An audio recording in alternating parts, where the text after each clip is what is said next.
દાળ ચોખા ના ઈનો ના આથો લાવવાની ઝંઝટ હેલ્ધી નાસ્તો.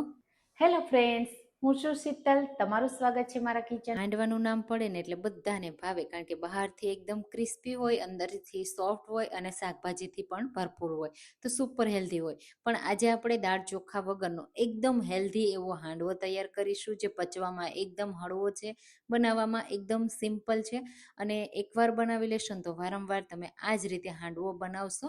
તો ચાલો બનાવીએ. તો એના માટે આપણે લેશું રવા વગર હાંડવો બનાવવા માટે ઓટ્સ.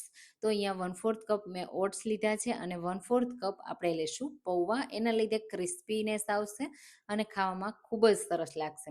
હવે અહીંયા બંનેનો આપણે અધકચરો લોટ એટલે કે પાવડર કરી લીધો છે. આ રીતનો થોડો દાણેદાર ટેક્સચર રાખવાનું છે, જેના લીધે ક્રિસ્પીનેસ વધારે આવશે. અને હવે એને આપણે એક બોલમાં કાઢી લેશું.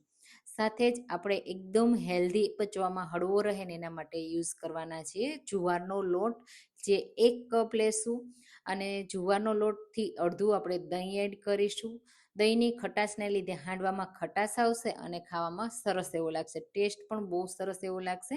તો પહેલાં આ રીતે દહીંને મિક્સ કરી લેશું અને પછી જરૂર લાગે ને એટલું પાણી એડ કરી બેટરને રેડી કરીશું. તો હાંડવાનું બેટર છે ને બહુ પતલું નથી કરવાનું, થોડું આપણે થીક જ રાખવાનું છે.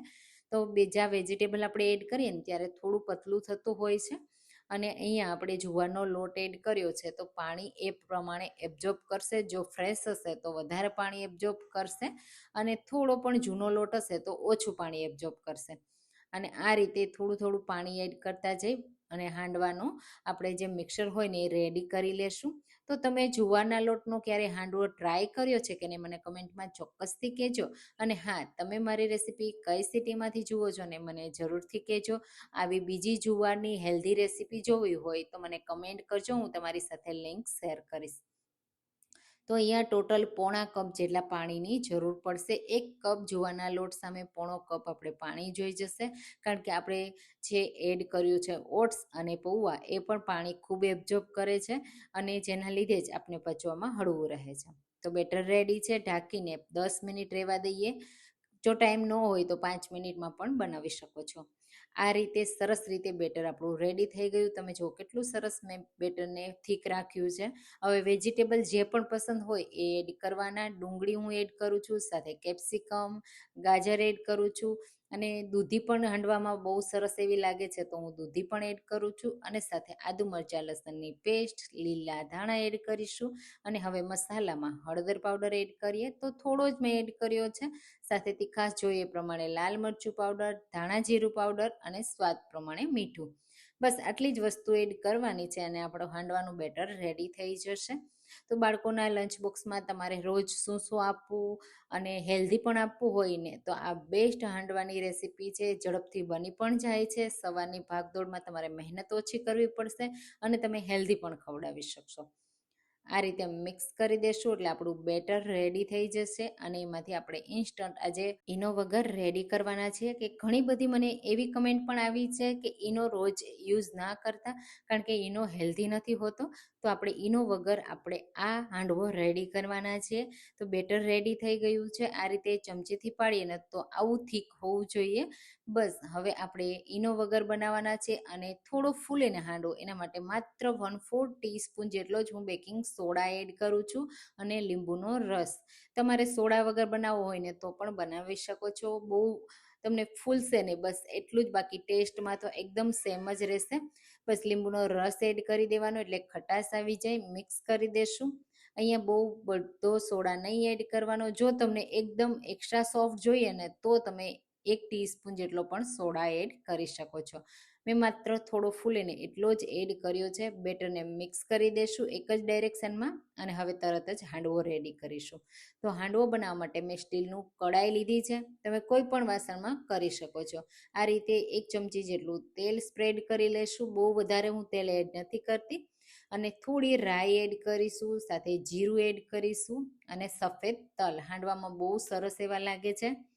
અને પછી એડ કરીશું ફ્રેશ મીઠા લીમડાના પાન, જેનાથી ફ્લેવર બહુ સરસ એવી આવશે. હવે બધી વસ્તુ ફૂટવા લાગે ને પછી હાંડવાનું બેટર આ રીતે. જો મોટો હાંડવો કરવો હોય ને તો બેટર વધારે એડ કરવાનું, નાનો કરવો હોય તો એ પ્રમાણે. અહીંયા થોડું મીડિયમ સાઇઝનો કર્યો છે એટલે આ રીતે થોડો સ્પ્રેડ કરી દીધો અને એક સરખું લેવલ કરી દીધું. હવે આપણે ગેસની લો ટુ મીડિયમ ફ્લેમ ઉપર ઢાંકી અને 3 મિનિટ માટે એક સાઈડ થવા દેવાનું. 3 મિનિટ પછી આ રીતે ઉપરથી ડ્રાય થઈ જાય ને પછી જ એની સાઈડને ચેન્જ કરવાની.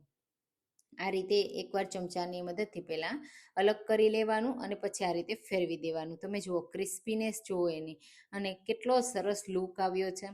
ફરીથી 3 મિનિટ માટે કૂક કરીશું. જો તમને તેલ એક્સ્ટ્રા જોઈએ તો તેલ એડ કરી શકો છો. હું અહીંયા તેલ એડ નથી કરતી. એમાં જ સરસ એવો ક્રિસ્પી બંને સાઈડથી થઈ ગયો છે.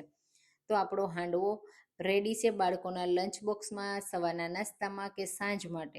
તમને જ્યારે ઈચ્છા થાય ત્યારે તમે હાંડવો બનાવી રેડી કરી શકો છો. અને આવો હેલ્ધી હાંડવો ટ્રાય કરવાનું તો બિલકુલ ભૂલતા નહીં.